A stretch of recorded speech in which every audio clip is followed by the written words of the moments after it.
Alright, in this video, what I'm going to be focusing on is my OBS Studio settings for my microphone here. And the microphone is the fifine k669b. This is a $30 microphone, but do not let that price fool you. The microphone, even though it's only $30, is well built with a metal construction, has very decent audio quality, and overall, it's a good microphone. So if you're starting out, I do recommend the fifine k669b. Now, this I'm pretty sure will work on PS4 and PC via USB. Do not believe it's going to work on Xbox, so keep that in mind. But other than that, let's get straight into the video. Hey, Future Me here. I forgot to say, please, if you're not wearing headphones, do so, because phone speakers do not do the microphones justice there because of the YouTube compression. So I advise wearing headphones or earbuds. So yeah, but with that said, on to the video. And the filters and OBS that I have for this microphone are noise suppression, compressor, gain, limiter, and a VST2 plugin. We have noise gate. I don't really like it personally, but if you want, you can use it.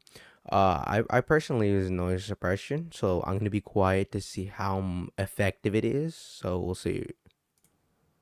This is with it off, and this is with it on. Now we can try noise gate. Now this is with it on. Completely drains everything in the background, but when I start talking, it kind of cuts out, as you could hear right there. Now I'm gonna turn it off in 3, 2, 1. And that's what it sounds like off. I personally like noise suppression because it's not as harsh on the sound like noise gate is, though it doesn't remove a lot of the background noise, so keep that in mind. Now for the compressor, we have a ratio set to 4:1, threshold set to -26 decibels, attack set to 6 milliseconds, release set to 60 milliseconds, and the output gain set to 0. Now I'm going to turn that on, and you can see that there's a slight difference in the audio quality, and to me, I really like how the audio sounds with this compressor on, like these settings. For the gain, I just have an extra 3 decibels. Now, I'm not speaking in a very loud voice, but it's not peaking at all. It's not peaking whatsoever, as you can see right here. It's barely reaching the red, but it's not peaking. You could turn it down if you want, but I'll personally like an extra set of gain here, so I don't do too much, but I also don't do too little, so I set it to 3 decibels. For the limiter, let's engage that. This will allow us not to peak, but the threshold is -6 decibels, so we can't go above that. And the most important one, I believe, here is the VST2 plugin. It is a Reaper standalone. Now, I won't be showing in this video how to download those plugins, because I don't really remember how. It's not a difficult process. You can find the YouTube videos about it easily, just looking up how to download Reaper VST2 plugins in OBS Studio. But if you do decide to download them, it's not necessary, but this is what you'll basically want it at. These are the ones that I found that are best suited for this mic. So band 1 would be these, band 2 would be these, band 3 would be this, and band 4 would be this.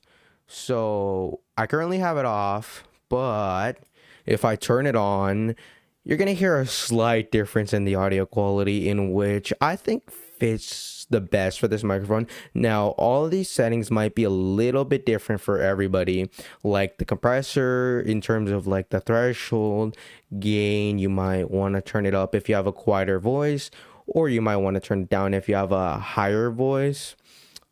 Things like noise suppression should be same for everybody, depending on the specs of your computer. If you have a mid-range to high-end CPU, you should be fine with RN noise.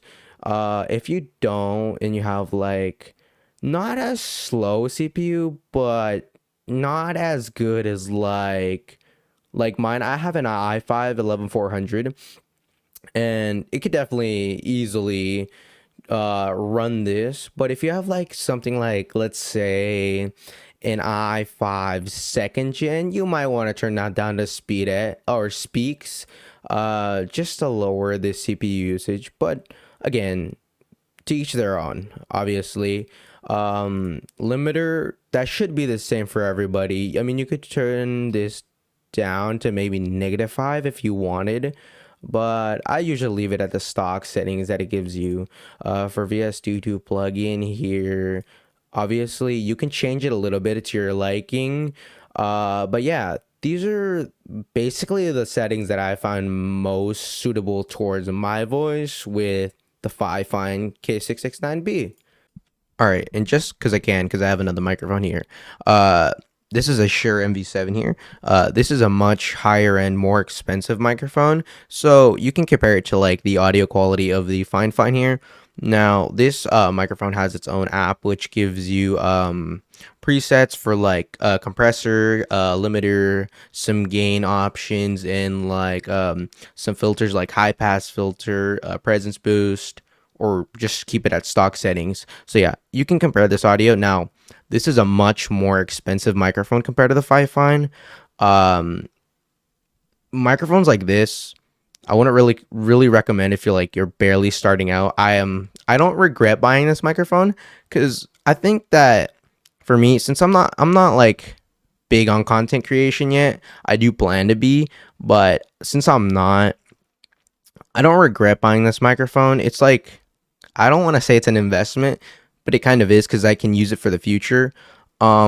This microphone is about, I believe, 250 on like Sweetwater, B&H.